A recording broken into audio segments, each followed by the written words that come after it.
Bonjour à tous. Aujourd'hui, j'ai une invitée, très spéciale, avec laquelle on va pouvoir revenir sur les bases, de l'investissement immobilier et de l'investissement immobilier en 2024. Je sais que ça fait un moment qu'on n'a pas fait d'épisode et donc c'est le moment d'un peu remettre tout à plat, et de discuter un peu de ce que devient l'immobilier, en ces temps de crise, en 2024. Aujourd'hui, je reçois Mylène Aboukrat, j'espère que je le prononce bien, ou Aboukra? C'est ça. Aboukrat? Non, non, Boucrate, Ouais, ouais. OK. Il y en a qui la connaissent probablement déjà, mais je pense que, pour ceux qui te connaissent pas encore ou qui te connaissent pas, est-ce que tu pourrais un peu nous expliquer ton parcours, d'où tu viens et finalement comment tu es venue, aux finances personnelles, à l'immobilier? Alors, je suis venue assez tardivement, aux finances personnelles. Si je remonte assez loin dans mon parcours, on va commencer par le début de l'entrepreneuriat. Moi, j'ai monté ma boîte, tout de suite après ma sortie d'études. Je rêvais d'être entrepreneur, c'était quelque chose que je voulais depuis très longtemps.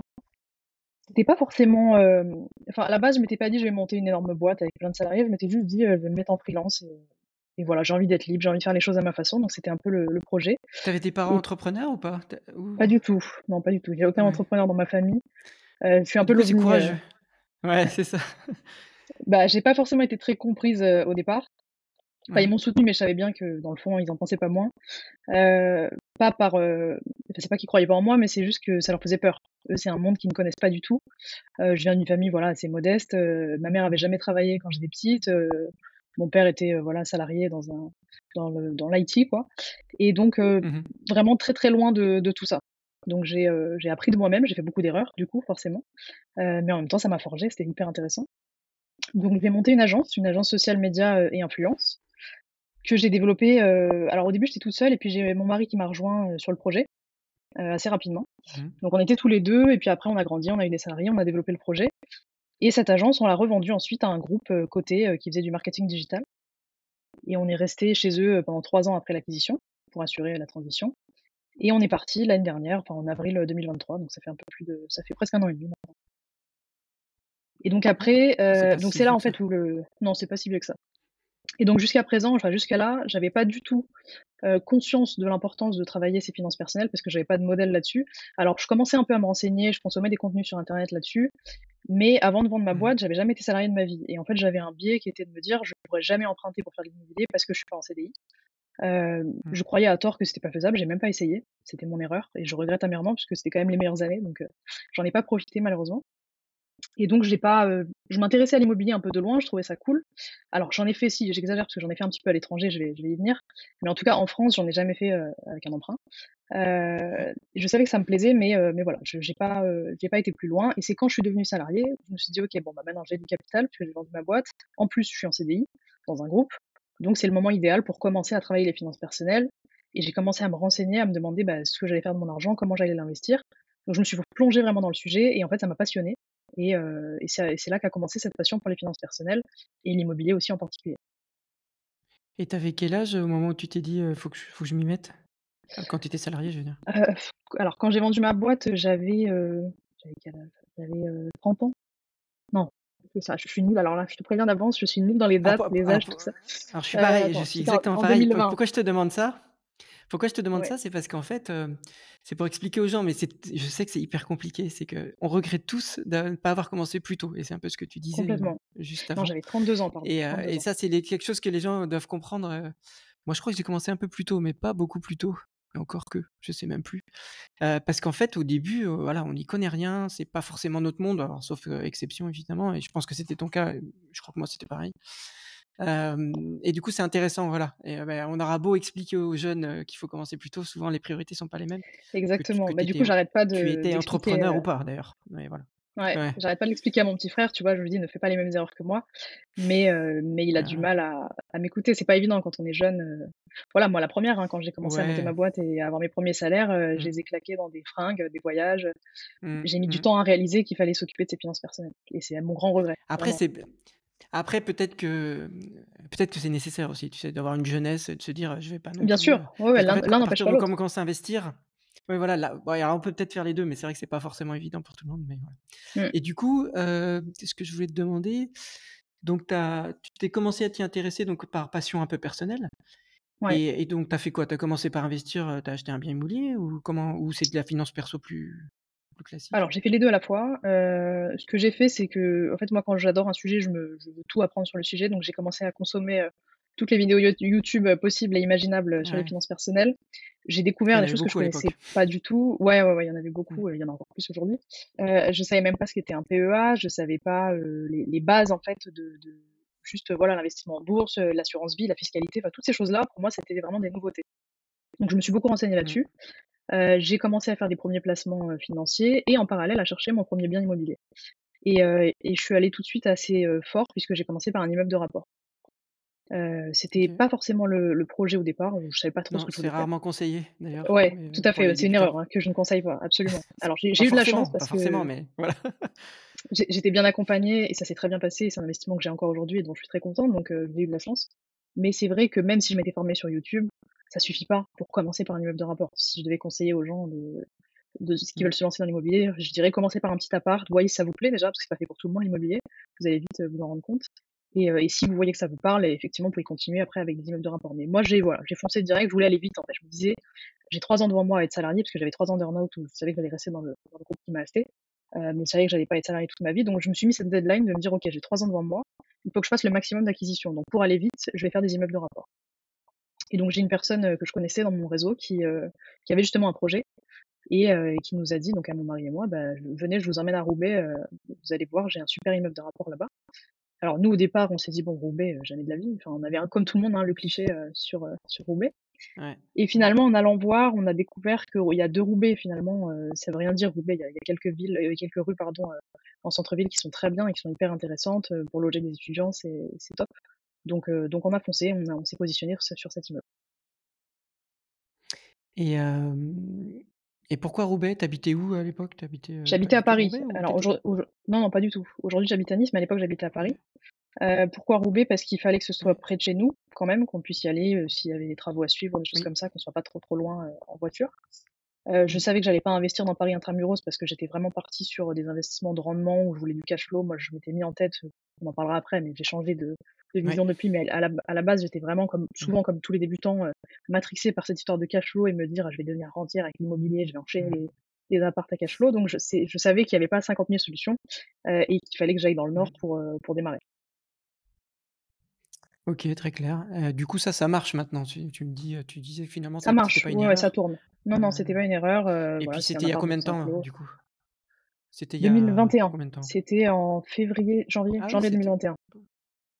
ouais, donc tu quand même subi un peu de hausse avant un peu la crise actuelle, Exactement, ouais. ouais. J'ai eu la chance d'avoir un OK, taux, convenable. ouais, parce qu'à cette époque-là, on était dans les 1 quoi, en gros, C'est ça. sur le J'ai taux eu d'intérêt. 1,15, j'étais hyper contente. Et comment tu fais alors? Parce que là, du coup, si on s'attarde juste sur cet investissement-là que tu as toujours finalement, tu le gères à distance, tu fais quoi? Tu le fais gérer? Il y a des tu passes par une agence? Comment tu fais? Ouais, je passe par une agence qui est une agence, digitale, qui s'appelle Manda aujourd'hui. OK, Donc ils prennent, je OK. crois que c'est 4 des loyers ou 4 ou 5 en TTC. Non, c'est 4 en Mmh. TTC. 4 ça va. Oui, c'est correct et franchement ça se passe bien, il y a pas de souci. Donc c'est tout loué en longue durée En meublé, classique, ouais, c'est meublé? ça, une OK. durée classique, LMNP, sauf un OK, appart OK. qui avait déjà un locataire en place quand on est arrivé. Le locataire est toujours là, donc celui-ci est en nu, mais tous les autres sont meublés. Parce que je te voyais, c'est comme ça aussi que je t'ai un peu découvert sur tes posts LinkedIn où je suis un peu pas mal présent sur LinkedIn et j'avais vu que tu avais mis, bon, en fait, j'ai eu des galères, d'investir, Oui, loin, c'est la merde, finalement j'ai plus du tout envie de ça et cetera. Est-ce que tu peux nous en dire plus? Parce que finalement ouais, c'est ça aussi qui freine les gens, hein, c'est la peur, de l'impayé, la peur de la galère, la peur des travaux, la peur de tout ce qui est enfin tout ce qui fait l'immobilier malheureusement et qui je pense c'est pour ça d'ailleurs que c'est plus adapté à un c'est pour ça peut-être que tu as réussi à faire un immeuble de rapport dès le départ, c'est parce que tu avais cet esprit entrepreneur. Parce que je pense que si on n'a pas cet esprit-là, l'immobilier c'est compliqué quoi, en physique, hein, je veux dire l'immobilier ouais, physique. je suis assez d'accord là-dessus. On voit souvent d'ailleurs beaucoup d'entrepreneurs qui sont investisseurs et inversement, il faut quand même Mmh. avoir une certaine appétence au risque, pour faire de l'immobilier et Mmh. surtout commencer par un immeuble de rapport. Moi, j'ai toujours été assez fonceuse sur ce genre de choses, donc ça fait sens. Alors pour expliquer mes galères, elles ont pas eu lieu sur cet immeuble-là, qui pour l'instant, je touche du bois, a été plutôt préservé. Elles ont eu Mmh. lieu sur les autres projets que j'ai fait après. Hem, alors il y a eu un autre, immeuble de rapport dans le nord qui a suivi, qui est dans une petite ville à côté de Valenciennes, pour ceux à qui ça parle. Là, pour le coup, j'ai eu, plein de petites galères. Alors quand je vais les dire, c'est pas forcément des choses, insurmontables, ça paraît rien, mais en fait, c'est l'accumulation de toutes ces petites choses, qui ont fait qu'à un Mmh. moment donné, je me suis dit: «Mais en fait, je me prends la tête sur des détails, pour gagner, c'est des cash flows à 500 balles. Heu, est-ce que je peux pas faire mieux? Est-ce que je peux pas faire différemment?» En fait, je me suis remise en question à ce moment-là. Donc pour donner des exemples concrets, qu'est-ce que j'ai eu? J'ai eu, à un moment donné, une remise en location qui a été un peu galère parce que je voulais passer par mon agence digitale pour, faire les visites et faire de la visite virtuelle Mmh. et en fait, de la visite virtuelle dans le Nord, ça n'a aucun sens. Les gens ne font pas ça, on n'est pas à Paris. C'est pas des marchés aussi tendus où les étudiants, ils visitent sur internet et en 2 clics, ils louent l'appart. À Roubaix, ça marche Mmh. parce qu'il y a beaucoup d'étudiants, des grandes écoles et tout et là, dans cette ville-là, pas Ils du le tout. font à Paris et à Roubaix? Je savais même pas. Alors à Moi, je Roubaix, le ouais, fais ouais, même ça pas ça marche très dans bien. ouais? Ouais, ils le Bah, font parce à qu'ils Roubaix, sont j'ai en jamais eu de manque problème. d'offres. Mmh. Oui, il y a c'est une zone en forte tension, C'est pour ça, Roubaix, hein. donc Mmh. effectivement. Mmh. Donc moi, naïvement, voilà, je me suis dit: «Je vais faire la même chose» et en fait, pas du tout. Le truc se louait pas. Je voyais les semaines passer, je me disais: «C'est pas possible, qu'est-ce qui se passe?» Et en fait, j'ai rappelé un contact local, je lui ai expliqué ma problématique, une agent IMO, du coup, celle qui m'avait vendu le bien, en l'occurrence et elle me dit: «Mais, tu rigoles quoi, qui fait des visites virtuelles, ici? Ça existe pas ça». Donc du Ah, coup, tu elle a faisais repris que le truc ça? en Que main. des visites virtuelles? Que des visites virtuelles, Tu parce que moi proposais j'habitais que ça? déjà à ce moment-là, je sais plus si j'étais encore à Nice ou pas, mais parce que j'ai déménagé il y a pas longtemps. Ah Mais oui. dans tous les cas, je voulais pas me Ah oui. déplacer, c'était hors de question que j'aille, faire les visites là-bas. Mmh. Mmh. Et en fait, ça marchait pas du tout, quoi. Donc je l'ai Mmh. appris, bon, c'est des petits aléas, mais du coup, bah, j'ai dû faire intervenir donc cette personne pour faire des visites physiques.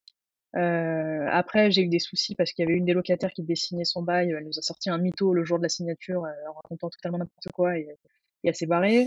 Je me suis dit: «C'est pas possible, j'ai pas de chance, en fait, sur cet appart, quoi». C'est 3 apparts, en fait, c'est 3 petites maisons, collées les unes aux autres, donc c'est comme un immeuble de rapport mais en maison.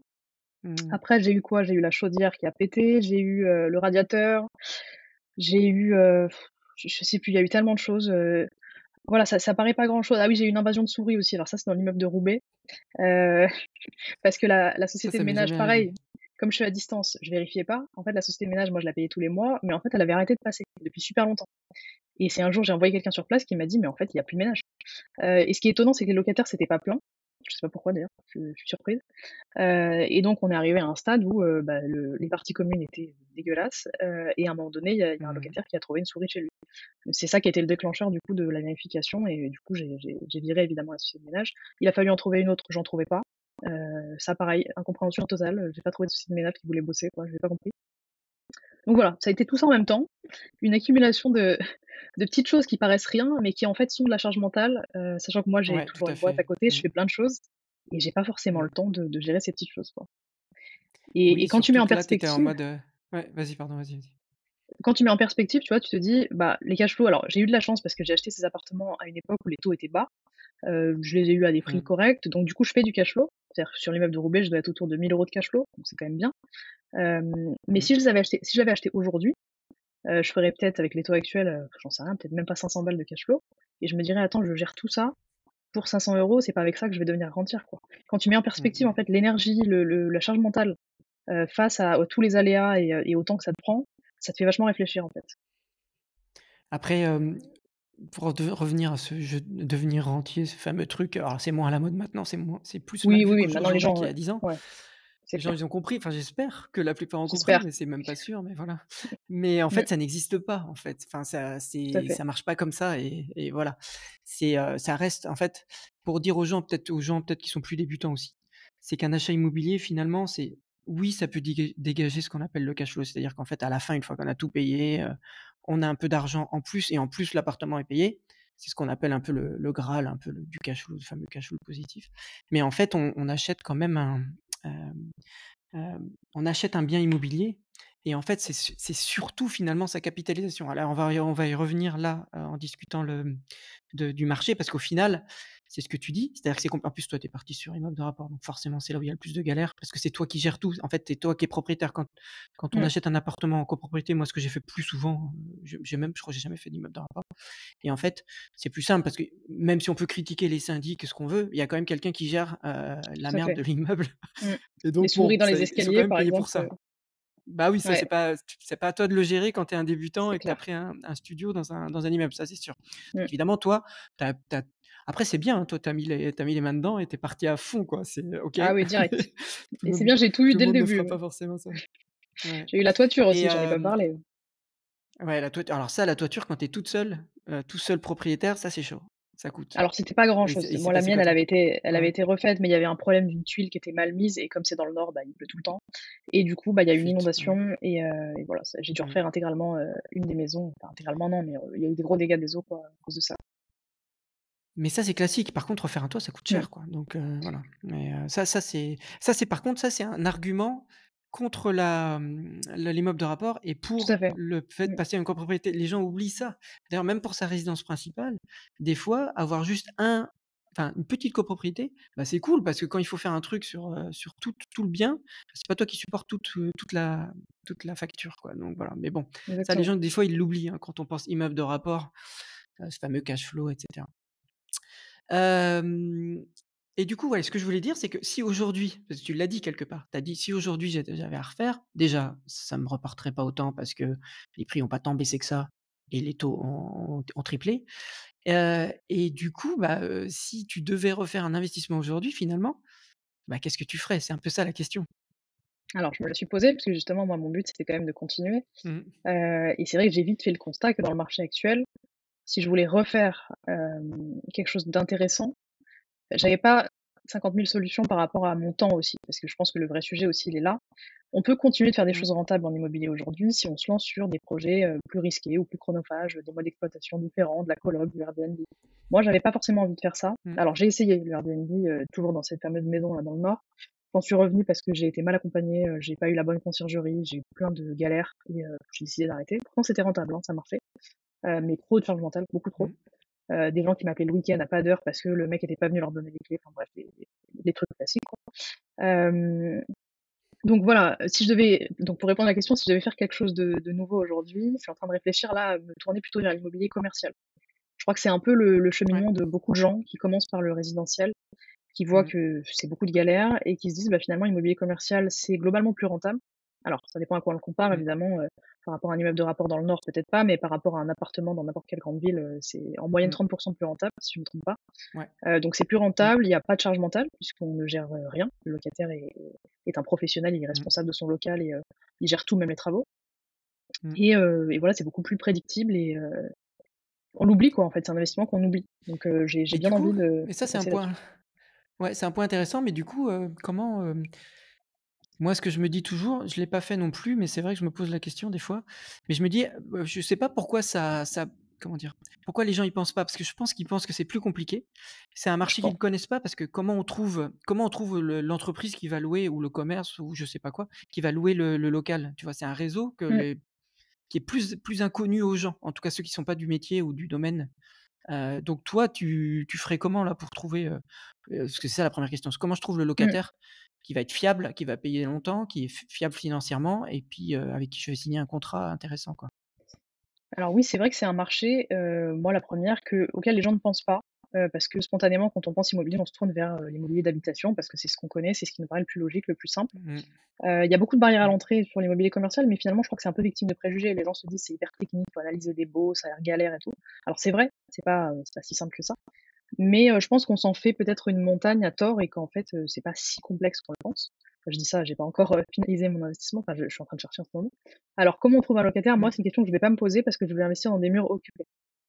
J'ai choisi, de OK. n'investir que dans des locaux qui sont déjà occupés, avec une enseigne en place qui est fiable, où je sais que je peux voir venir, sur des années. Mmh. Et après, le moment venu, généralement, si tu es très, très bien placé, je pense pas que ce soit extrêmement compliqué de retrouver un locataire. C'est comme le résidentiel, hein, c'est l'emplacement qui va faire la différence, de toute façon. Et du coup, comparé au résidentiel là, parce que le, logement occupé pardon, résidentiel, c'est compliqué. Ouais, Ça marche pas d'accord. très bien, c'est difficile à vendre. Mmh. Et puis souvent celui qui vend un peu une rentabilité, donc il veut pas vraiment baisser son prix. Enfin ça fonctionne pas. On a l'habitude, on a déjà vu et puis il y a pas de travaux à faire, il y a pas de on peut pas, comment dire? Fait de On la peut pas valeur. améliorer les choses, créer de Mmh. la valeur, donc ça marche pas. Du coup là, est-ce que ça marche quand tu achètes, occupé, professionnel? Comme ça donne des Ou bons rés ouais. enfin, toi, tu as fait des calculs ou des Alors j'ai fait mes calculs, bah, j'ai regardé un peu, pour l'instant j'ai rien acheté, mais de ce que j'ai vu, ouais. c'est plus rassurant et c'est mieux dans le sens où, c'est complètement différent. C'est-à-dire que dans le résidentiel, on veut pas d'un locataire, enfin on veut pas forcément acheter occupé parce qu'on sait pas qui est le locataire, ça peut faire peur. On sait très bien Mmh. que, dans l'habitation pour virer quelqu'un s'il paye pas, c'est un enfer. Donc les gens préfèrent acheter vide et choisir leur propre locataire. Il y a aussi le sujet des DPE. Souvent on préfère acheter vide parce qu'il faut faire des travaux d'isolation pour optimiser son DPE. Donc il y a plein de raisons qui vont faire qu'on préfère acheter vide. Dans le Mmh. commercial, on se pose pas forcément ces questions, parce que si le locataire, c'est une grande enseigne qui est là depuis X années, on sait très bien qu'elle paye, il y a plus intérêt finalement à acheter avec un locataire déjà en place que l'inverse.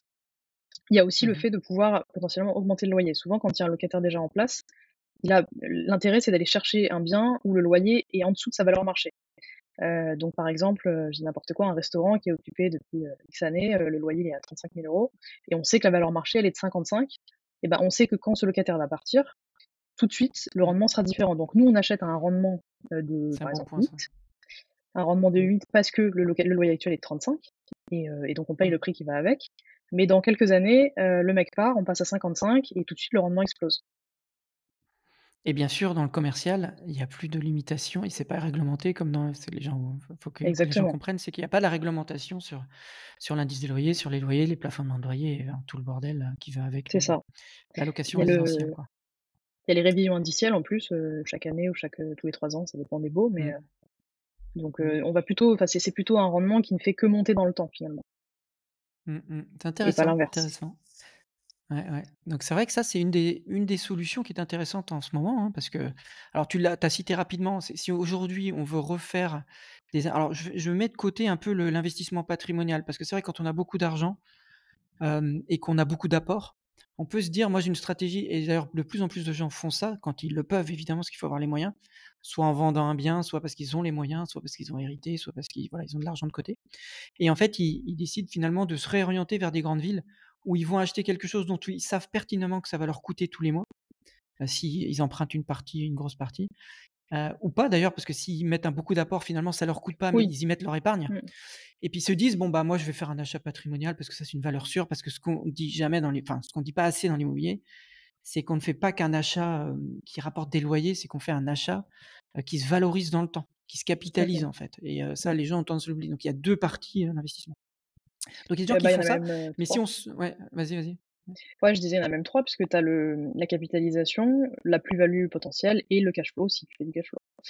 Tout le monde cherche les 3. Oui, Moi, au début, oui, je cherchais les 3, et j'ai vite compris qu'en fait, il fallait faire des choix. Tu peux c'est pas avoir le impossible. cash flow et la plus-value Ouais, potentielle. c'est impossible, ouais. C'est compliqué. Exactement. Bah, le marché, en fait, Mmh. il est régulé par naturellement, par, les 3 composantes, en fait. Donc finalement, Mmh.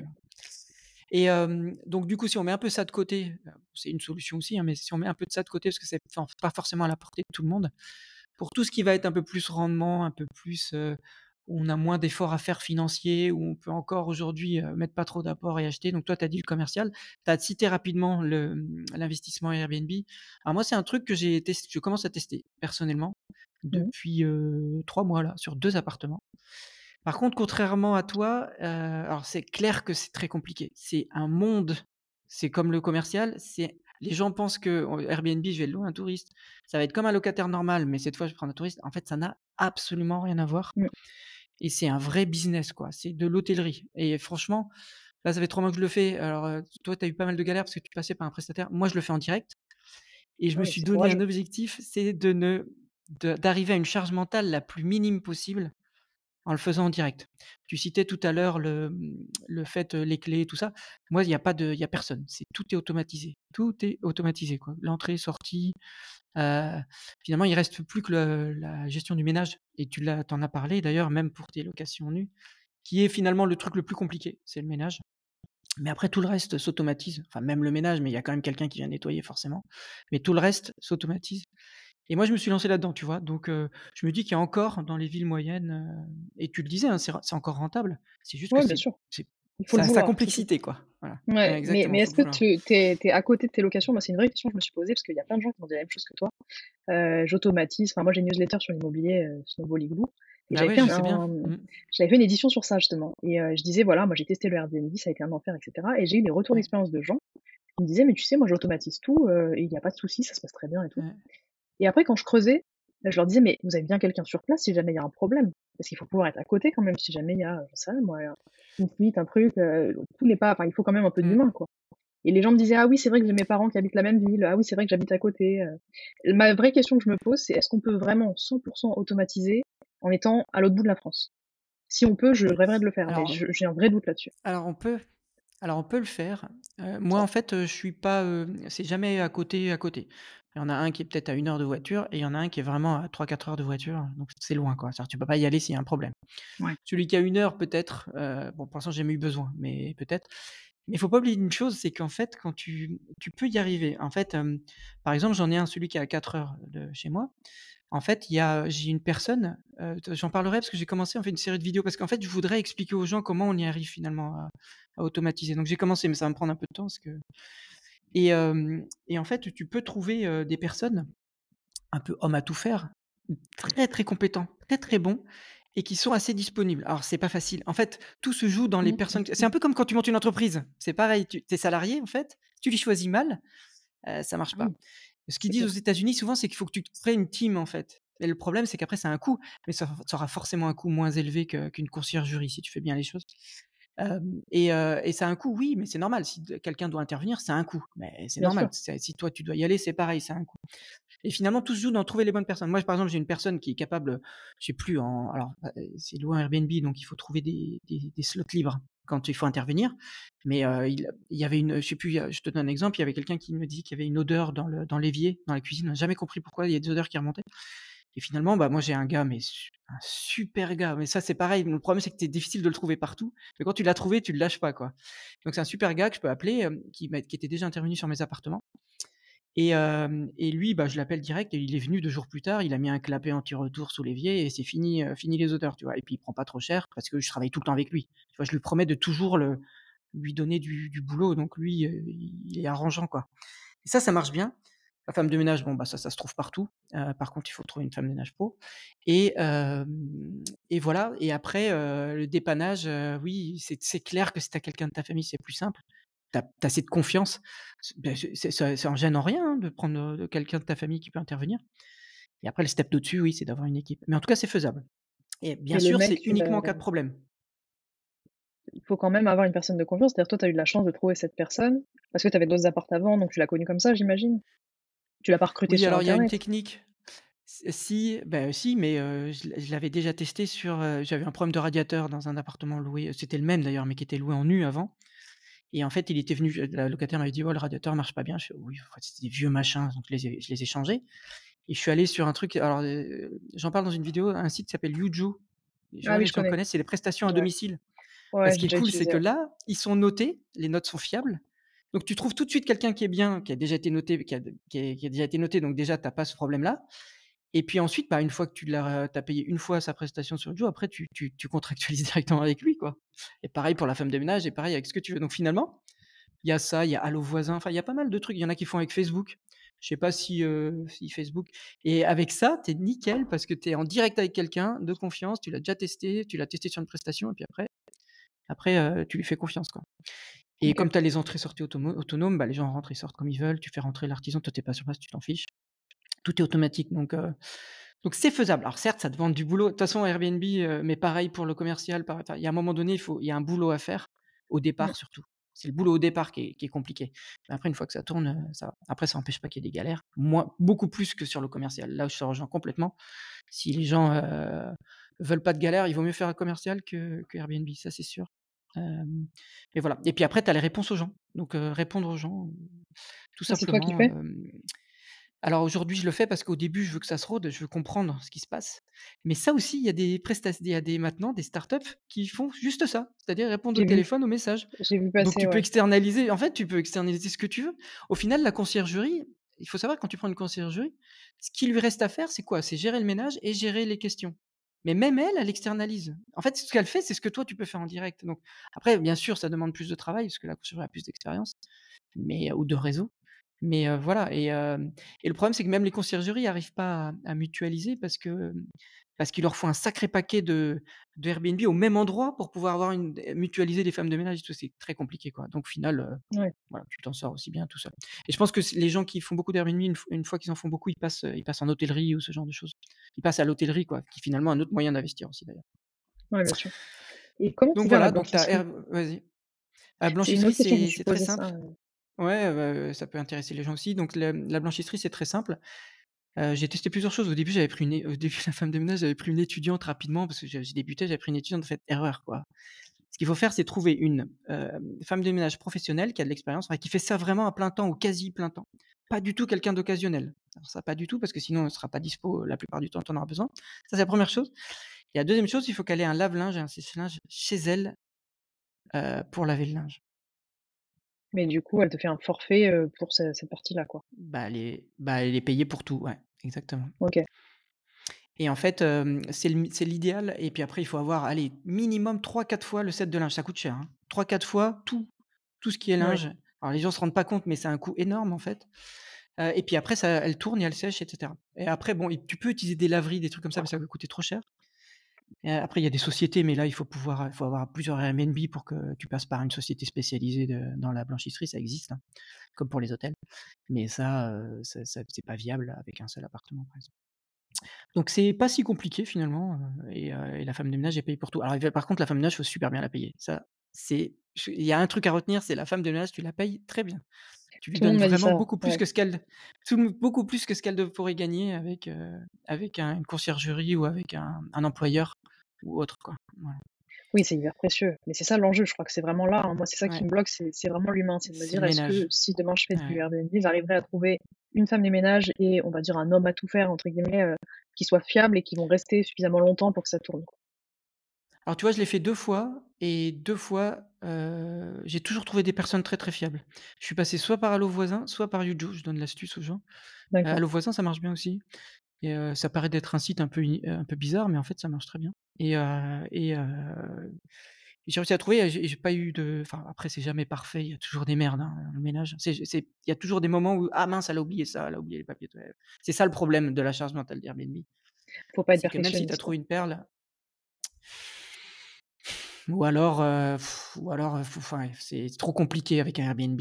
C'est trop compliqué parce que tu peux pas professionnaliser, des femmes de ménage sur tout un immeuble, par exemple. Ou alors il faut acheter un immeuble et faire du Airbnb, donc un immeuble de rapport, Airbnb. Là, ça commence à être pas mal, mais c'est pas les mêmes montants, quoi. Ouais, tu vas peut-être me convaincre, hein. Je crois que je vais transformer un jour mon immeuble en Airbnb, mais je pourrais, hein. Beh, Le pire, je c'est que je pourrais pense te qu'à donner Roubaix, il y des a moyen, hein. conseils. Bah, un immeuble, c'est pas mal parce que tu peux mutualiser les coûts, là, pour le coup. C'est beaucoup plus intéressant. Tu deviens un peu un Ouais. mini hôtel quelque part. Ouais. Bah, en plus, j'ai un local, un peu Ah un bah, local encore mieux. technique au rez-de-chaussée, je pourrais carrément mettre des machines à laver et Bah, ça, c'est encore mieux, ouais. Alors après, oui, c'est encore mieux ça, parce que du coup, quand la personne vient, bah, elle lave tout et en plus, elle est là, c'est vraiment ça l'occupe vraiment à plein temps, tu vois? Enfin, sur un ouais, grand long puis en carrément. plus, elle fait tout au même endroit. C'est plus simple pour une femme de ménage, quoi, que de faire 10 Airbnb. Parce que moi, les femmes de ménage professionnelles, sur Airbnb, elles font plusieurs appartements. Elles essaient d'en faire un max dans la journée et ce qui rend compliqué le travail bien fait aussi. Donc voilà. Ouais. Donc ouais, je pourrais t'expliquer ça plus en détail. Alors là, on va pas Bah, parler écoute, que ouais, d'Airbnb, ça mais oui. ça me Mais fait c'est un sujet réfléchir. intéressant. Après, Un mmh, sujet intéressant. peut-être que j'ai beaucoup C'est un de sujet préjugés, mais je intéressant. pense comme beaucoup de gens. Je pense comme beaucoup de gens, ça fait peur le Airbnb, mais moi ça me faisait pas peur. C'est paradoxal, moi ça me faisait pas trop peur avant. C'est quand je l'ai testé où je me suis dit: «Mais c'est un enfer en fait, c'est un métier, je peux plus en faire». Mais là, de ce que tu me dis, la façon dont toi tu le fais, c'est vrai que ça donne envie. Mais On c'est se dit hyper peut-être qu'il y a intéressant. d'autres façons de Mais ce qui est cool mais ce qui est cool, c'est que c'est vrai que c'est très, très intéressant, parce que tu peux en faire parce que tu peux l'amener jusqu'à un niveau d'hôtellerie et l'hôtellerie, ça mmh, rapporte des milliards. Faut voir Hilton, les bien grands sûr, réseaux hôteliers, c'est des machines à fric, quoi. Donc c'est un marché qui est très, très intéressant et Airbnb, ça n'est qu'un de l'hôtellerie, mais adapté, à des biens immobiliers. Donc ouais. voilà. Après, il faut pas non plus acheter un appartement avec uniquement le plan Airbnb en tête parce qu'on le voit en ce moment, il y a tellement de Non. réglementations, il y a tellement de contraintes. Mmh. Tout peut changer du jour au lendemain sur Mmh. Airbnb, donc ça doit être Tout pour à moi une fait, cerise sur le tout gâteau. à Faut fait. acheter un appart qui soit rentable de toute façon en location longue durée, Oui. classique. Oui, alors pour donner mes exemples, moi, tu en as un qui était de toute façon acheté depuis longtemps et qui était en classique, donc il gagnait de l'argent en classique, il était normal.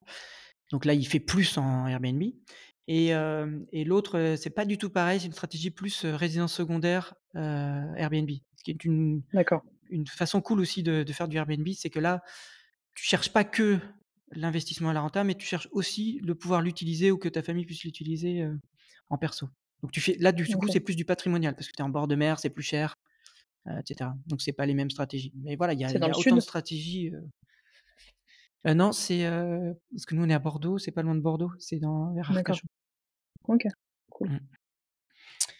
On n'est pas dans le sud-est, même si on va souvent en vacances dans le sud-est, on est, à l'ouest, nous. Toi, tu es à OK. Nice, c'est ça, hein, dans le Je suis à sud-est, ouais. Nice, ouais. Je me suis renseignée un peu sur Airbnb ici, il y a des choses Ouais. à faire, mais c'est pas simple. J'ai pas trouvé en tout cas, le projet qui me Ça doit correspond. être réglementé en plus, non, Nice? Je C'est sais pas trop si c'est réglementé, tout à réglementé, fait. Nice. Si, tu as le système de la Ouais. compensation. Alors, tu as le droit à un premier bien et à partir du deuxième, tu as le système de la compensation qui s'applique. Mais même le premier, tu n'as le droit qu'à Après, il 6 y a ans pas que Nice, hein. d'exploitation. Oui, après, il y a toutes les petites Bah, alors villes aux attention, après, alentours, faut pas exactement, il y a tout ce qu'il ouais, y a aux alentours, c'est voilà, ouais, ou un peu plus loin, hein, c'est pas faut justement pas chercher des villes, beaucoup trop grosses où tout a été réglementé ou qui sont tendues parce que forcément ça va être réglementé. Il faut chercher des villes où le tourisme est vraiment l'unique, l'unique marché ou parce que, il y a pas de problème de tension, quoi. Voilà. mmh, Donc on a dit Airbnb, immeuble de rapport, pardon, oui, pardon, commercial, et sinon, ouais, la grande question, c'est parce qu'il y a des gens, ce qu'ils se disent, c'est que c'est je vais pas acheter d'immobilier. Aujourd'hui, c'est pas la peine d'acheter de l'immobilier. Alors, les taux baissent un petit peu, il y en a beaucoup qui se disent, ils regardent le SP 500 parce que finalement, toi, tu es aussi un peu calé plus finance en général, mais ils regardent le SP 500 qui on croyait qu'il serait, qu'il était déjà au max, il y a 1 an, il y a 2 ans, il y a 3 ans et qui continue d'augmenter encore récemment. Là, c'est un truc de dingue. Alors c'est un peu un ovni aussi dans le monde, mais force de constater que ça marche bien et du coup, tous ceux qui ont vécu la période, des dernières années, allez, peut-être des 10 dernières années, peut-être un peu moins, ils ont vu aucune crise en fait. La bourse n'a fait qu'exploser, et ils se disent: «Mais l'immobilier, c'est que des galères pour gagner pas grand chose. Au final, je ferais mieux de me mettre en bourse et puis je fais rien, quoi». c'est un vrai débat. Alors, c'est marrant qu'on parle de ça parce que j'étais en train d'écrire une newsletter sur le sujet hier soir. C'est le sujet de la prochaine Mmh. édition qui sort, lundi, le match bourse versus immobilier. Mmh. En fait, c'est vrai que quand tu regardes la bourse historiquement, c'est le placement le plus performant. Alors je mets de côté le private equity, je veux dire le placement le plus parmi les placements accessibles, le placement le plus Mmh. performant sur les 50 dernières années, c'est Mmh. clairement la bourse. En tout cas, Mmh. effectivement, des ETF, le S&P 500, des stratégies très simples, assez classiques, qui ont fait leurs preuves. Mais en même temps, c'est des logiques différentes. Oui, c'est sûr que la bourse, pour les gens qui veulent pas se prendre la tête, qui ont du capital à investir et qui veulent juste du rendement comme ça, et qui sont prêts à accepter la volatilité, parce que tout le monde n'est pas prêt, ça peut Mmh. séduire. Mais il y a quand même un gros avantage à l'immobilier et c'est pour ça que moi je continuerai d'en faire et je vous conseille d'en faire, c'est l'effet de levier. Forcément, c'est quand même le Mmh. gros, Mmh. enfin il y a c'est quand même fou de se dire qu'on peut, s'enrichir avec l'argent de la banque. Il y a qu'en France, enfin quelques rares pays européens où on peut se permettre ça parce qu'on a des taux alors qui certes ont flambé, mais qui restent quand même relativement acceptables et qui nous permettent, d'utiliser l'argent des autres pour s'enrichir, quoi. Sur le long terme, c'est Mmh. c'est deux Un logiques des seuls, différentes. ouais. Pour moi, Mmh. je fais les 2 parce que pour moi la bourse, c'est ce qui va me permettre de créer, de la performance, du rendement, enfin du cash flow finalement dans lequel je vais pouvoir piocher chaque année, en utilisant mon capital existant et à côté l'immobilier, ça va me permettre de m'enrichir sur le plus long terme en me créant du patrimoine de façon, indolore puisque ce n'est pas moi qui rembourse, l'emprunt. Mmh. Donc pour moi, il faut faire C'est les 2. sûr. De toute façon, faut faire les je suis d'accord, hein, faut faire les 2. Moi, ce que je pense aussi et dans un souci de diversification parce que c'est des marchés Bien qui sûr, n'évoluent pas du tout de la même façon à un instant complètement. T.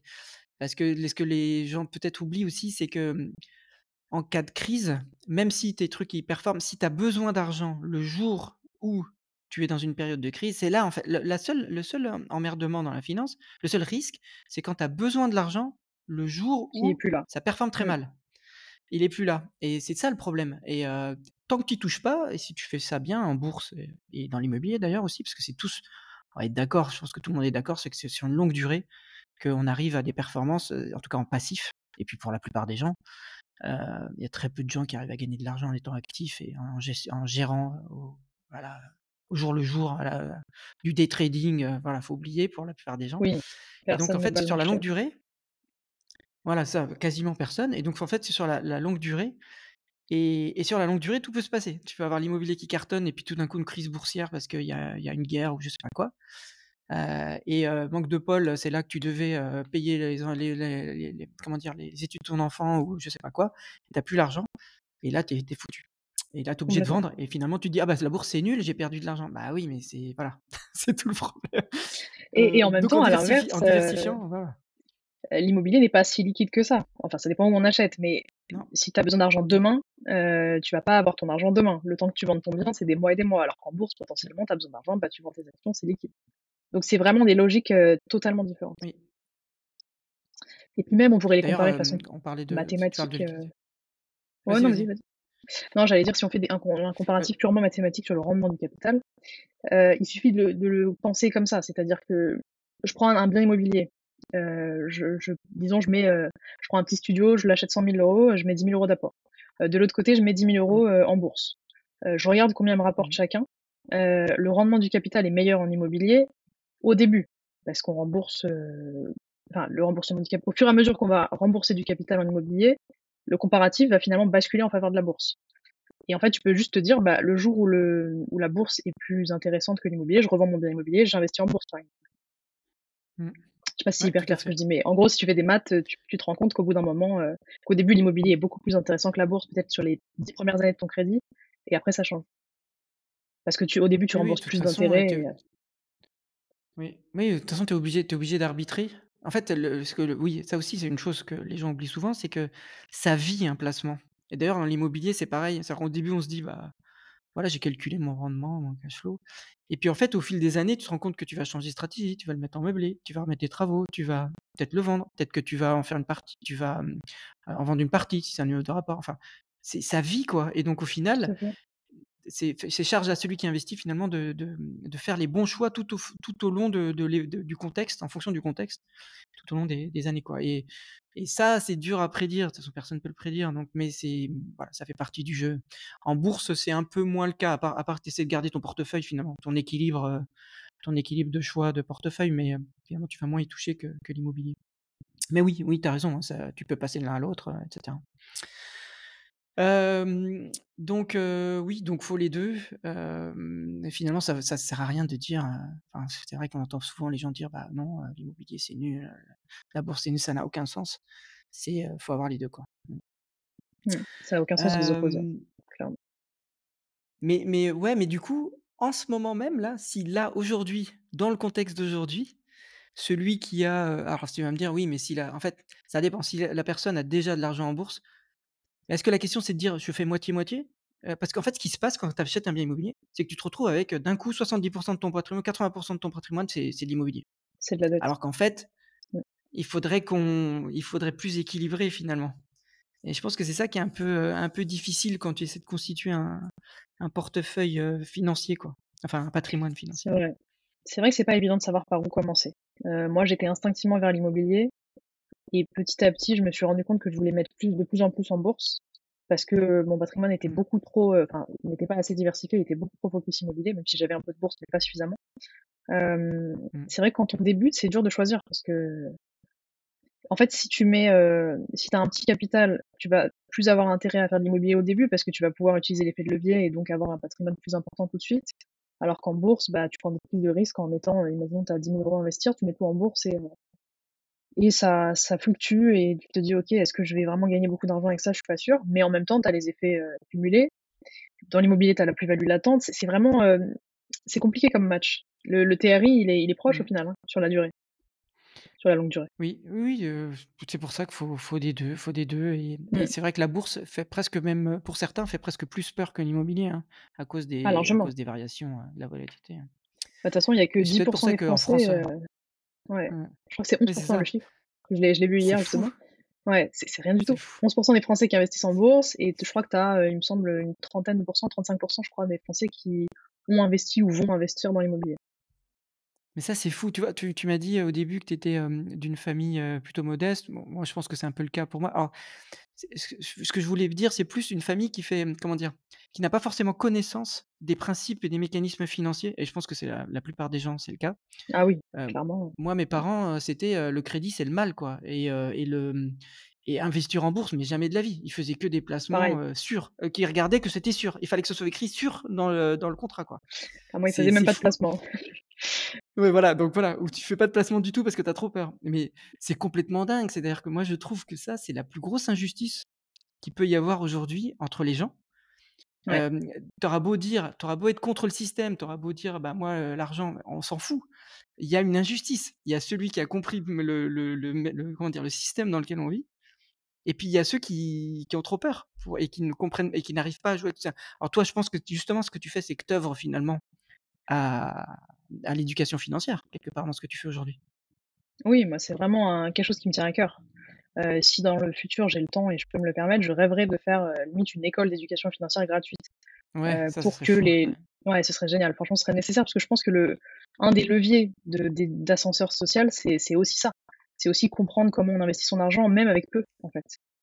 Et l'accès à ce niveau Bah, oui, parce qu'en d'information-là, il est fait, pas oui, parce que c'est moi ce que je trouve tu prends 2 personnes exactement identiques en tout point, hein, qui font la même chose, la même carrière, tout ce que tu veux.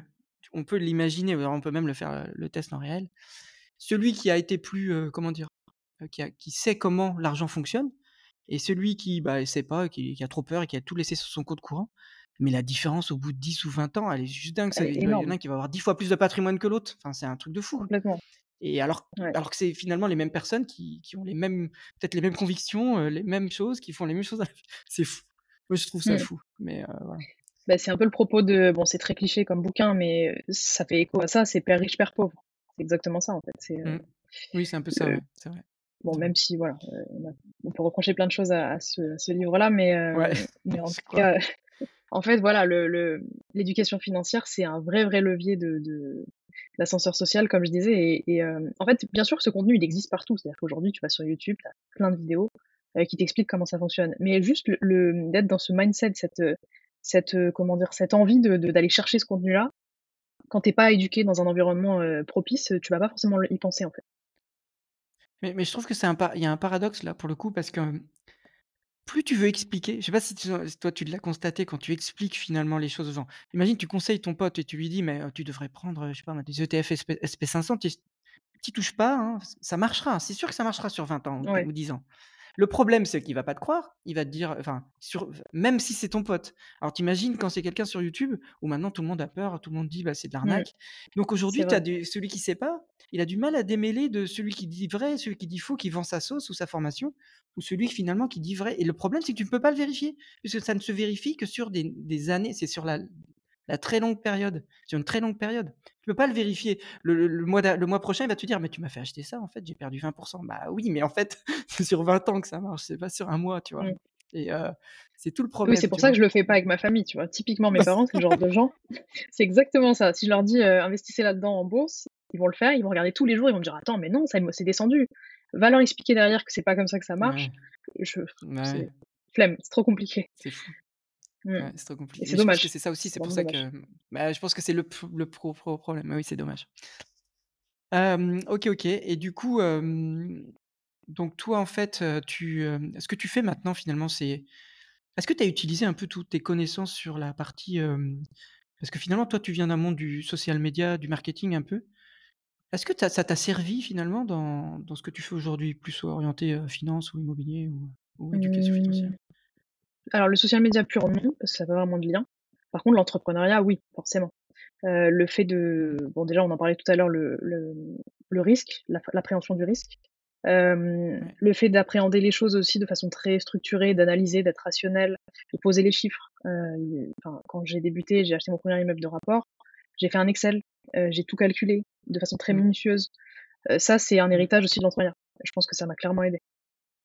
mmh mh. J'ai rencontré d'ailleurs depuis des investisseurs qui étaient un peu plus des gens de terrain qui faisaient des trucs super bien, des Airbnb, des trucs, je leur ai posé des questions très simples, «C'est quoi votre rendement? C'est quoi votre TRI?» Et en fait, ces gens-là n'avaient pas ces indicateurs. Ils me disaient: «Ah ça, je sais pas trop, Mmh, j'ai gagné tant ce mois-ci, mais mmh. non, je suis pas les métriques», et ils le font pas parce que je pense que c'est pas, enfin, c'est pas quelque chose qu'ils ont l'habitude de faire, en fait.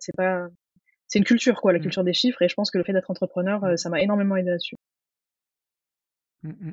Ouais, c'est clair. Moi, je le fais aussi. Alors moi, j'ai créé un simulateur qui est après avoir fait la feuille Excel justement, donc après la feuille Oui, Excel, que je me j'ai suis dit: «Mais» utilisé, beaucoup d'ailleurs, ouais. voilà et oui, oui, c'est clair et c'est pareil pour l'entrepreneur, celui qui suit pas les chiffres et tout, bah, il va à la catastrophe, hein, malgré tout. Mmh, Si ou s'il a pas quelqu'un complètement. qui sait le faire dans la boîte, quoi. Ouais, OK, OK.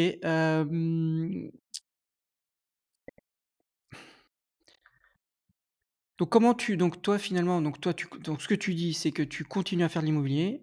Toi, tu as décidé de faire plus du commercial. Heu, on l'a dit, c'est toujours intéressant d'investir dans l'immobilier, malgré que les taux, sont toujours, alors je crois que maintenant ils ont un peu rebaissé. On est à 3, on doit être à 3,5 ou 3,4 sur 20 ans, quelque chose comme ouais. ça. Donc ça commence à baisser. Il paraît que ça va continuer à baisser et que l'immobilier d'ailleurs repart. Je sais pas si toi tu l'as vu ça? C'est que l'immobilier, reprend des couleurs. C'est-à-dire qu'il ne baisse plus, voire il augmente un peu dans certains Ouais, la secteurs. baisse s'est stabilisée. On peut pas dire que ça repart pour Ouais, l'instant. J'ai vu des analystes qui ouais, disaient, printemps 2025 pour vraiment repartir. Il y a un petit temps de latence quand même. ouais. Oui, parce que Hem, c'est une inertie dans l'immobilier, quoi. c'est ça, ouais. Mais voilà, ça il y a des signaux positifs en tout cas pour 2025, donc c'est plutôt encourageant. Je crois même qu'il y a une fenêtre de tir qui est pas mal entre la baisse des taux et les prix qui ne n'ont pas encore remonté. Donc il y a quand même des affaires à faire là à très, très court terme, il y a Faut peut-être, je pas sais pas, tarder, ouais, faut pas voilà, il tarder, y a c'est ce que peut-être, j'allais je dire. dirais, 8 mois, j'en sais rien, je suis pas analyste, mais pas longtemps en tout cas, pour profiter de ce petit écart là. Ouais, Ouais, parce que les vendeurs, ils se rendent tout juste compte qu'il faut baisser, parce que ça leur a demandé 1 an pour comprendre c'est que ça, c'était trop cher ouais. et avant qu'ils se remettent à se dire: «Ah bah non, finalement ça a repris». Tu Mmh, cette espèce de mini fenêtre, quoi, exactement. ça c'est vrai, ça c'est complètement vrai et donc quand tu achètes toi finalement, parce qu'avec ton expérience finalement tu as acheté plusieurs biens, quand tu achètes, est-ce que tu as des astuces? Comment tu t'y prends? Comment tu négocies? Parce que tu vas nous dire: «Il faut acheter en dessous du marché» et cetera, mais comment tu t'y prends? Comment je négocie? Je suis pas la meilleure personne en négo, franchement, je suis pas la reine de la négo, mais je fais ce que je peux, on va dire. Il y a des gens qui adorent ça. Il y a des gens, c'est vraiment une passion pour eux de Mmh. gratter même 10K sur un Mmh. truc, moi, je suis Mmh. pas forcément dans cette optique-là. Si je sais que le prix déjà est juste, je vais pas tenter de tordre absolument le propriétaire en face. C'est pas une mauvaise Mais chose, hein, c'est pas une mauvaise chose. oui, voilà, c'est bien d'avoir des relations saines avec les gens et pour faire du business sur la durée, Mmh. c'est pas plus mal. Mmh. Mais évidemment, ça reste quand même, une un objectif pour tout investisseur d'acheter en dessous du marché. Donc moi, ça reste très factuel. Je vais prendre vraiment les éléments, qui vont pas, et je vais dire à la personne en face, «Bah, voilà, il y a ça, ça, ça, j'ai observé qu'il y avait tel problème, du coup, bah, je vais avoir par exemple, tant de travaux à faire parce qu'il y a ça qui va pas». Je lui fais un truc un peu chiffré quoi pour lui dire, Mmh. du coup, il faut baisser de temps, Mmh. mais c'est justifié. C'est justifié par une liste de choses que je mets en face. C'est pas juste, voilà, je vous fais telle offre. Oui, moi je crois que je fais à peu près la même chose, même si, c'est pas toujours évident, mais oui, ça c'est une C'est pas bonne façon de évident, faire. ouais.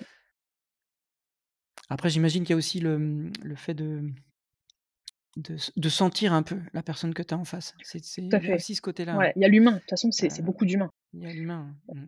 Si tu vas voir une C'est clair.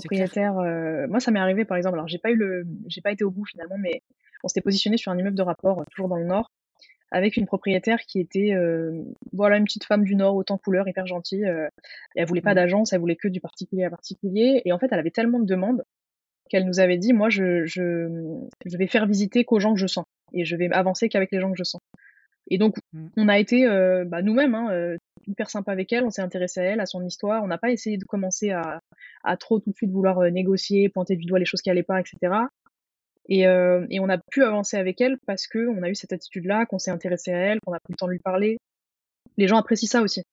Si tu as un Mmh. investisseur, en costard, qui arrive hyper froid, et qui te parle que des chiffres, bah, tu Mmh. as moins envie, en tout cas quand tu es cette personne-là, tu as moins envie de lui vendre, qu'à 2 jeunes qui viennent en basket et qui te racontent leur vie et qui ont le même âge que tes enfants, quoi. Je caricature, Mmh mais mh. forcément, l'humain, Mmh. ça joue énormément. Oui, c'est clair. Moi, c'est l'expérience que j'ai eue récemment, donc le dernier achat que j'ai fait, c'était, donc c'est bord de mer. Le problème, c'est que c'est que des maisons secondaires, des résidences secondaires, donc c'est pas du tout la même population et c'est pas du tout les mêmes marchés qu'une ville, moyenne, étudiante, par exemple. Donc tu te retrouves avec des personnes plutôt âgées, qui en ont rien à fiche, qui peuvent attendre 2 ans avant de le vendre, donc ils peuvent rester à un prix, monstrueux, le temps de trouver le pigeon. Et donc très, très compliqué de discuter avec eux, de négocier parce qu'ils ont en tête, voilà, des années où ils ont un prix dans leur tête, et cetera. Et tu vois bien que c'est un marché complètement différent, donc ça dépend vraiment de sur où on se trouve, sur quel type de personnes Mmh. vend le bien immobilier et puis quel est le marché, dans lequel tu achètes, toi. Enfin bon, et oui, il y a de l'humain et c'est pareil, c'est toujours pareil, c'est que si on veut pas se confronter à l'humain, si voilà, on n'a pas cette, niaque. D'ailleurs, il y a ce côté, il y a cette nouvelle stratégie que je vois beaucoup sortir, donc c'est maintenant que les gens veulent tous devenir marchands de biens. Je sais pas si tu Ah l'as oui, vu? c'est à la mode. Ouais, ouais. Moi aussi, je suis passée par là. Ça C'est à m'est la ça m'a mode. traversé l'esprit. Je l'ai pas fait Ouais, finalement, mais ouais. mais ça, c'est très à la mode et c'est vrai que les très, très bons marchands de biens, bah, ils ont la tchatche, quoi. C'est-à-dire qu'ils savent, voilà, ils savent parler aux gens, ils savent arranger, ils sont arrangeants. Et Mmh, c'est ce qui en font des bons marchands de biens parce que je pense que complètement, c'est là, pour le coup, le marchand de biens, c'est beaucoup, beaucoup d'humains, je pense, pour y arriver. c'est clair. Mais, Mais de voilà. manière générale, dans l'immobilier, si tu veux faire Mmh, une vraie «carrière» entre guillemets dans ce métier, tu es obligé d'être très bon dans l'humain. C'est de l'humain. L'immobilier, c'est de l'humain mmh, à tous les niveaux. Sur le mmh, sourcing des biens, il faut être pote avec les agents immobiliers, les mmh, notaires, et cetera. Les mmh, travaux, il faut trouver les bonnes personnes, il faut les mettre en confiance, il faut les fidéliser. Après derrière la gestion, pareil. Le ménage, on en parlait tout à mmh, l'heure. À toutes les étapes mmh. en fait, enfin même la négo, à toutes les étapes de la vie d'un professionnel de l'immobilier, il faut être excellent dans l'humain. Et si on l'est pas et qu'on n'aime pas l'humain, c'est compliqué de faire de l'immobilier, clairement. Bah, c'est là aussi, ça rejoint encore ce qu'on disait sur l'entrepreneuriat. C'est que l'entrepreneuriat, c'est pareil. Si tu sais Mmh. pas, enfin, quand à partir du moment où tu commences à recruter évidemment, Ouais. si tu sais pas gérer l'humain, c'est pas possible, quoi. C'est voilà, c'est très compliqué et c'est pour ça que de plus en plus, je pense que celui qui a pas la fibre entrepreneur ou qui ne veut pas avoir la fibre entrepreneur, qui ne veut pas en tout cas s'y intéresser, je pense que l'immobilier, ça sera jamais fait pour lui, je Mmh. pense. C'est En tout clair. cas, l'immobilier physique, hein, je parlais. C'est pour ça que voilà, tu achètes des CPI ou tu fais, de l'immobilier, autrement, quoi, on va dire. Ouais, c'est clair. Moi, ça a été un peu un apprentissage, quand j'ai vendu ma boîte, j'avais des salariés, je me suis dit: «Bon, bah, je vais être plus tranquille, j'aurai plus de salariés, je serai détente» et quand j'ai commencé à faire l'immobilier, je me suis dit: «Ah non, finalement, je suis pas si détente que ça». Il y a quand même, pas mal de charge mentale d'une autre façon, mais en fait, on n'y échappe pas à la charge mentale. Ouais. Dès qu'il y a de l'humain dans un projet, Ah, c'est ouais, tu échappes pas, ouais. En plus, il y a tellement de tu peux passer 6 mois à chercher, et d'un coup, il y a un truc qui tombe, hyper intéressant, puis tu peux trouver en 2 jours, j'essaie souvent d'expliquer, c'est que c'est complètement, mais c'est aléatoire. Mmh. plus tu y vas, plus tu augmentes tes chances, quoi. C'est comme tout, Oui et faut la plus tu es provoquer, quoi. précis dans ce que tu cherches aussi, plus tu as un brief très, très précis en tête, tu sais ce que tu veux, Ouais, ce que tu veux ouais. pas.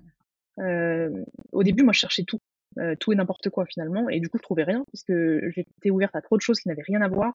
Un coup, c'était un Airbnb, un coup, c'était Mmh. un immeuble dans telle ville, telle ville. J'ai fait le tour de la France, Ah à oui, 2 heures de voiture de Paris, pour mmh, essayer de trouver des choses et en fait, c'est quand je me suis canalisée, je me suis dit: «OK, il faut se focus sur un type de bien, une ville, mmh. être plus précis dans les recherches» où là, on a commencé à être efficace. Oui, puis en plus, comme ça, tu parles plus aux mêmes agents, enfin, tu peux plus Oui, avoir une tu connais relation avec mieux le réseau, quoi. exactement et Ouais, même tu connais mieux les rues, le mais c quartier, la ville, ouais, les petites mais subtilités ça, parce c'est qu'il y en a. pareil, ceux qui sont oui, vas-y, pardon, vas-y. Non, non, c'est tout.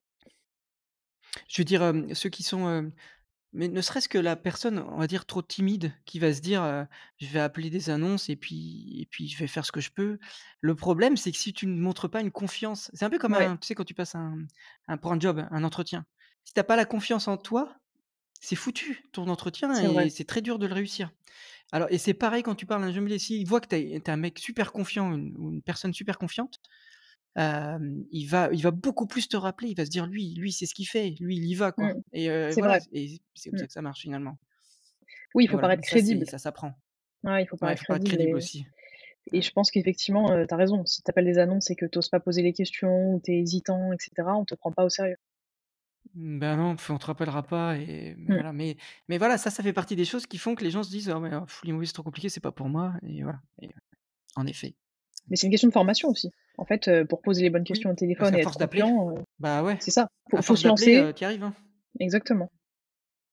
Bah, Ouais, c'est comme, tu passes, des entretiens, hein. Une fois que tu en as fait 50, tu es beaucoup plus à l'aise au bout du 50e. bien sûr. Ça, c'est Mmh. sûr.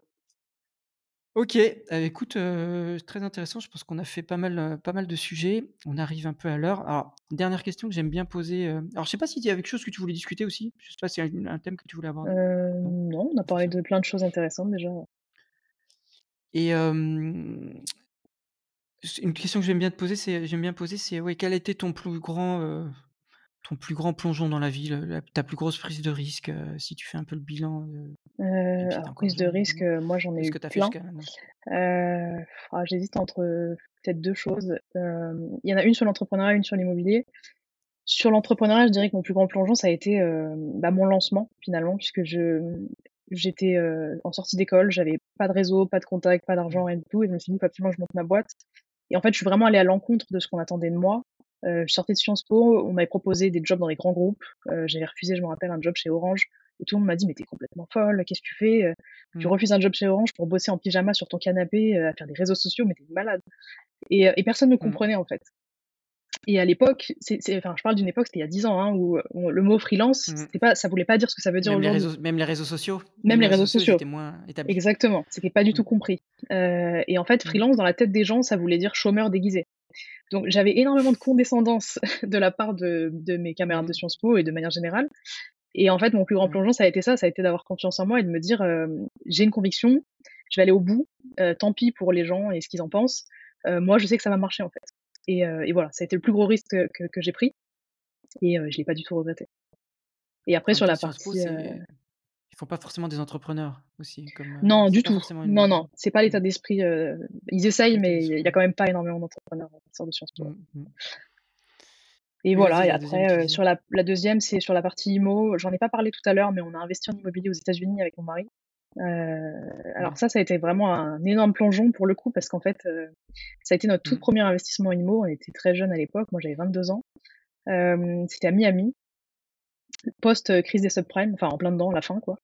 Ah oui, Et tout en le monde fait, voulait aller investir. tout le monde C'était voulait pas aller cher à ce investir, moment-là. exactement. Et moi Ouais. j'habitais aux États-Unis à l'époque parce que c'était mon, comment on appelle ça? Mon année de, enfin stage de fin d'études à l'étranger quoi. Et on était en vacances là-bas, on voit des panneaux dans la rue, avec marqué, des trucs, à prix cassé un peu partout et on se dit: «Attends, mais ça peut être pas mal ça». Et lui à l'époque il travaillait donc il avait mis un peu d'argent de côté et il y avait des apparts à 50 000 $. Enfin ça paraît fou quand on le dit comme ça aujourd'hui, mais Mmh. en plein Miami Mmh, mmh Beach, on mh. a acheté un appart à 50 000 $. Mmh. Et Mmh donc mh. du coup on s'est lancés et ça a été un plongeon parce que vraiment, c'était complètement inconscient. Donc c'est pareil que l'immeuble de rapport, je ne le conseille pas. Il y a que des choses que je ne conseille pas. Mais mais c'était vraiment, un coup de tê enfin pas un coup de tête, mais on s'est dit: «Il y a une opportunité. Ça ne peut que, être intéressant». Donc on y va à fond. On connaissait rien à l'immobilier, vraiment rien du tout. Je Mmh. savais même pas comment marcher, enfin des trucs de base quoi. Puis Vraiment la pour moi, fiscalité, avec les alors la États-Unis. fiscalité, j'en parle même pas, mais même des choses basiques quoi. J'avais jamais acheté un Mmh. appart, même pour moi, je venais d'être locataire de mon appart. Ouais. Heu Ouais. et voilà, et ça a été un énorme plongeon, mais qui finalement a donné lieu à d'autres achats derrière. On a fait de l'achat-revente sur plusieurs apparts et aujourd'hui on est toujours propriétaire aux États-Unis, pas du tout du même bien, mais ça a très bien marché, on est hyper contents et même ça se passe même mieux qu'en France. Mais ça aurait pu aussi être une Ça, c'est le totale côté catastrophe. cool. Ouais, ça, c'est le côté cool aux États-Unis, c'est que parce que moi, je connais bien aussi, parce que j'ai de la famille aux États-Unis, donc j'y vais souvent. Ce qui est cool aux États-Unis, c'est que quand ça baisse vraiment et quand ça monte vraiment. Ah oui, C'est c'est clair, c'est des c'est très chocs, franc, quoi. C'est pas complètement. du tout comme chez nous. Chez nous, c'est toujours timide, il se passe rien, en tout cas dans l'immobilier Ouais, c'est à et l'image là-bas, de, ouais, ça clean, quoi. Hop, on mmh, clean, crise, une vraie crise, c'est le capitalisme, à fond, quoi, tu vois? complètement, Et c'est dingue la différence avec ici. Mais c'est bon. clair. Bah, écoute, Mylène, merci. Est-ce qu'il y a un Merci à endroit où toi. on peut te contacter ou si les gens veulent te contacter ou, Sur LinkedIn, j'ai, alors ça fait longtemps sur LinkedIn? que j'ai pas publié, mais là je vais m'y remettre puisque du coup je lance, une nouvelle offre dédiée à LinkedIn, personal branding sur LinkedIn, donc je veux être, le cordonnier, Ah chaussé OK, qui OK, voilà, donc je vais m'y mettre, je vais refaire des posts sur LinkedIn, donc voilà, c'est ouais le lieu idéal pour me contacter. et puis il y a ta newsletter, je crois, Il y a ma auquel newsletter les gens peuvent, aussi, se Snowball, auquel les gens peuvent s'abonner, donc on a, OK. une offre qui est assez large avec, plein de sujets sur les finances personnelles. Donc moi c'est l'immobilier, mais j'ai aussi des confrères Mmh qui mh. gèrent, les autres sujets, la bourse, les cryptos, enfin il y a vraiment tout. Donc il y a une Mmh version mh. gratuite, une version payante. Pour 9 € par mois, on a accès à 12 newsletters sur tous les sujets possibles et imaginables des finances personnelles et voilà, c'est hyper intéressant. Top, ouais. Bah, écoute, merci, Merci à toi pour et puis l'invitation. à très bientôt. À Ouais, pas de bientôt. souci. Au revoir, à Ciao. bientôt.